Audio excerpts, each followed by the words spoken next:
जुलाई का महीना शुरू हो चुका है और इसमें एक बहुत ज़रूरी अपडेट है जो आपको जानना ज़रूरी है, स्पेशली अगर आप एक नया सिम कार्ड खरीदने की प्लानिंग कर रहे हैं। तो नया अपडेट ये है कि सरकार ने सिम कार्ड से जुड़े कुछ नियमों में बदलाव किया है, जो कि पहले माना जा रहा था कि 1 जुलाई से लागू होंगे। ये जो नए रूल्स हैं जो सिम कार्ड को लेकर बनाए गए हैं, ये 1 जुलाई से लागू हो चुके हैं। नए रूल के मुताबिक अगर आप कोई पुराना नंबर या फिर आपका कोई लेटेस्ट नंबर टूट गया है, डैमेज हो गया है या फिर आप उस नंबर को पोर्ट कराना चाहते हैं, तो उसका जो लॉक पीरियड टाइम है वो 7 दिन का है। जो पुराना नियम था उसके तहत जैसे आपका कोई सिम खराब हो गया है, डैमेज हो गया है, चोरी हो गया है और आप उस नंबर को दूसरे सिम में पोर्ट कराना चाहते थे, तो वो काम तुरंत से हो जाता था। लेकिन आज के टाइम में सिम कार्ड से जुड़े इतने ज़्यादा फ्रॉड्स बढ़ चुके हैं और सिम कार्ड स्वैपिंग बहुत कॉमन हो चुकी है। तो इन फ्रॉड्स पर रोक लगाने के लिए नया नियम बनाया गया था और ये नियम 1 जुलाई 2024 से लागू हो चुका है। तो ये उन सभी यूजर्स के लिए जानना बेहद ज़रूरी है जो कि मल्टीपल सिम कार्ड्स का यूज़ करते हैं या फिर आप भी एक नया सिम कार्ड खरीदने जा रहे हैं। तो अब आपको नया सिम कार्ड पोर्ट कराने के लिए 10 दिन तक का वेट करना होगा। तो मैं आपको ये बताती हूँ सिंपल वर्ड्स में कि सिम कार्ड स्वैपिंग क्या होता है। तो ये एक तरीके का फ्रॉड है। जैसे आजकल आपने देखा होगा बहुत से स्पैम कॉल्स आते हैं। तो ये जो स्पैम कॉल्स है ना, ये मल्टीपल सिम कार्ड से किए जाते हैं। इससे पहले क्या होता था, जैसे आप एक कोई नंबर चला रहे हैं, इसके साथ यूजर ना दूसरा सिम कार्ड भी ले लेता था, लेकिन वो इनएक्टिव मोड में रहते थे। तो उस पर भी सरकार ने बोला कि इससे सिम कार्ड की वेस्टेज बहुत ज़्यादा होती है और स्पैम्स बहुत ज़्यादा बढ़ते हैं।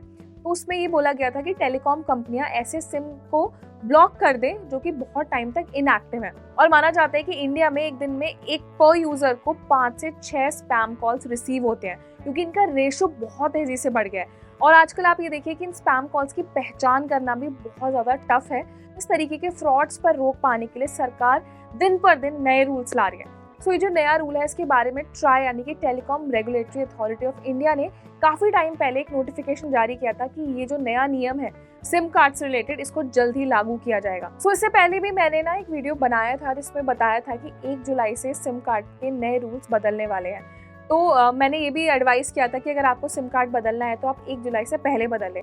हालांकि अभी भी आप चाहें तो जैसे आपका कोई सिम डैमेज हुआ है तो ये काम अब भी आप करा सकते हैं, बस इसके लिए आपको 7 दिन तक का वेट करना होगा। और इससे पहले ये भी रूल आया था कि जो टेलीकॉम कंपनीज है उनको ये बोला गया था कि जैसे मान लीजिए आप एक से दूसरा कोई सिम कार्ड यूज़ करते हैं, लेकिन आप एक ही सिम कार्ड से एक्टिविटीज़ करते हैं, तो दूसरे सिम कार्ड को एक्टिव रखना भी ज़रूरी है, वरना कुछ टाइम बाद टेलीकॉम कंपनियाँ वो सिम कार्ड आपका ब्लॉक करके किसी और यूज़र को अलॉट कर सकती हैं। तो इसके लिए अगर आपने भी अभी तक कोई अपना ऐसा सिम कार्ड आपका पड़ा है, एक्टिव नहीं किया है, तो उससे आप एक्टिविटी करें, उसमें रिचार्ज कराएं, उसका इस्तेमाल करें। क्योंकि ऐसे में अगर आपका नंबर किसी और को पोर्ट किया जाएगा तो आपको भी काफ़ी ज़्यादा प्रॉब्लम बेयर करनी पड़ सकती है। तो मुझे लगता है कि ये जो नए रूल्स हैं, जो नया बदलाव हुआ है, ये एक अच्छा बदलाव है। ऐसा बदलाव होना ज़रूरी है और साथ ही अपने आसपास के जितने भी लोग हैं उनको अवेयर करने के लिए वीडियो उनके साथ ज़रूर शेयर करें। और सिम कार्ड के जो ये नए रूल्स लागू हैं, इस पर आपका क्या ओपिनियन है? क्या आपको लगता है कि सरकार के इस नए नियम से सिम कार्ड स्वैपिंग या इस तरीके के जितने भी स्पैम्स हैं इन पर रोक पाई जा सकती है? तो अपना एक ओपिनियन हमें कमेंट सेक्शन में ज़रूर बताएं। साथ ही वीडियो अच्छा लगा है तो उसको लाइक भी करें, शेयर भी करें और इस तरह के अपडेटेड इंटरेस्टिंग वीडियोज़ के लिए हमारे चैनल को सब्सक्राइब भी करें।